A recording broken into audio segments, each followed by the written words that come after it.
au vie d'Aisne, Bages et Hortafan. Allez, on y va. Dans le cadre de la procédure prévue à l'article 60 de la loi du 16 décembre 2010 de réforme des collectivités territoriales, Monsieur le Préfet a soumis le 20 septembre 2012 à l'avis de la Commission départementale de la coopération intercommunale le projet de fusion de la communauté de communes des Alberts et de la Côte-Vermeille et de la communauté de communes du secteur Ilibéris avec extension à la commune d'Aisne. Lors de sa séance du 12 octobre 2012, la Commission départementale de coopération intercommunale a rendu à l'unanimité de ses membres présents un avis favorable sur cette proposition de fusion et d'extension. Conformément à l'article 60 précité, les services de l'État ont transmis le 4 janvier 2013 à l'ensemble des collectivités territoriales concernées l'arrêté du 28 décembre 2012 fixant la liste des communes intéressées par la fusion de la communauté de communes des Alberts et de la Côte-Vermeille et de la communauté de communes du secteur Ilibéris avec extension à la commune d'Aisne aux fins d'accorder des conseils municipaux.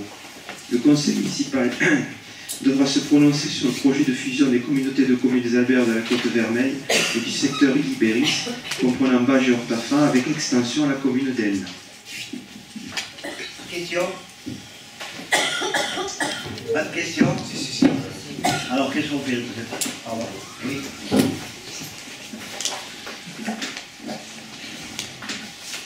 On a déjà eu ce débat puisque ça a été soumis au conseil municipal, donc je redirai quasiment les mêmes choses. Il faut se rappeler d'où viennent ces lois, hein, la fameuse loi Chevènement et Voinet.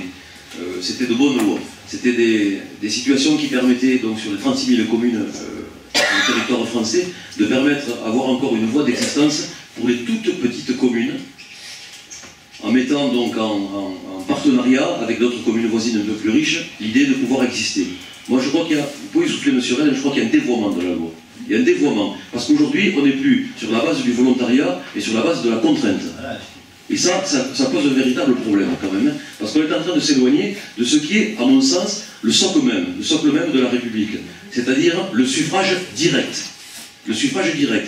Moi je ne vois pas quelle habilitation nous avons nous pour décider pour les gens de Aisne, de Bages et de Hortafan. C'est le peuple qui est souverain, et personne d'autre. Ça veut dire que demain, qu'est-ce qu'on va faire? Il n'y aura plus de conseils municipaux. On élira chacun dans nos communes 5 ou 6 délégués. On aura un conglomérat de communes dont on se demande quels sont les intérêts. Si on prend aujourd'hui par extension, quel est l'intérêt entre la ville de Aisne et de Cerbère sur le plan économique, culturel et géographique? Aucun. Aucun. Alors, bon, je ne connais pas les gens de Bages ou de Hortafan, je sais que le maire d'Aisne, lui je le connais, il l'a fait parce qu'il n'avait pas le choix, parce que sinon, au 1er janvier 2014, c'est le préfet qui lui impose. Donc il a choisi plutôt de venir vers le sud plutôt que de monter vers le nord. Mais si réellement il a eu ce choix, il serait resté libre et indépendant, et il a raison. Il a raison. On a déjà connu ce problème avec la fusion Albert-Côte-Vermeille, et là maintenant, on va jusqu'à l'Ilibéris, et demain on montera où? Jusqu'en haut, on va l'Espire.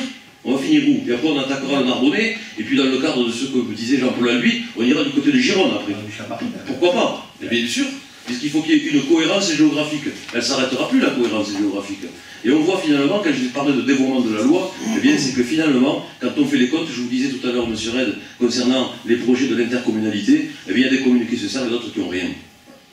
Merci. Alors, je voudrais ajouter un mot. Alors. Oui, je voudrais ajouter qu'il y a une dizaine d'années, mon beau-frère, qui est adjoint au maire dans une commune de la même importance qu'ici, m'avait dit que le but de l'État était de former des agglomérations de 50 000 habitants, c'est-à-dire des communautés d'agglomération et des communautés de communes de 50 000 habitants. Et je m'aperçois maintenant qu'on en prend le chemin. On y est. Avec les Libéris, je ne voulais pas y croire à l'époque, maintenant je constate que c'est vrai. Oui. Question, d'autres questions? 52 000, c'est des communes.